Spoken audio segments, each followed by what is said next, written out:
Municipality పరిధిలో దొడ్డి కొమరయ్య గారి జయంతి కార్యక్రమాన్ని కుటుంబ సంఘం ఆధ్వర్యంలో జమ్మిగుంట తహసీల్దార్ ఆఫీసులో ప్రభుత్వం అధికారికంగా నిర్వహిస్తున్న కార్యక్రమానికి నన్ను ఆహ్వానించినందుకు మీ అందరికీ కూడా ప్రత్యేక కృతజ్ఞతలు.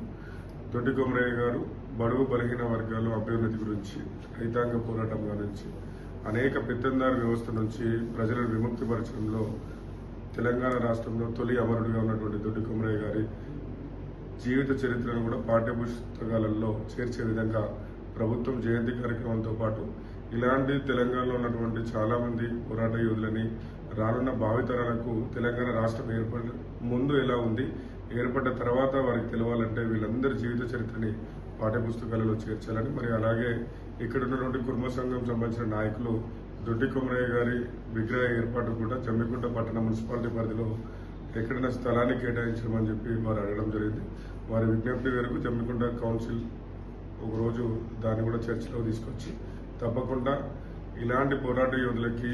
మాలాంటి వారికి మీరు అవకాశం ఇవ్వడం చాలా సంతోషం. తప్పకుండా దీన్ని కౌన్సిల్లో పెట్టి వారి విగ్రహ స్థల ఏర్పాటు కూడా సహాయ సహకారం అందిస్తామని తెలియజేస్తూ ఈ కార్యక్రమంలో పాల్గొన్నటువంటి కుటుంబ సంఘం నాయకులకి మరియు తహసీల్ ఆఫీస్ వాళ్ళందరికీ కూడా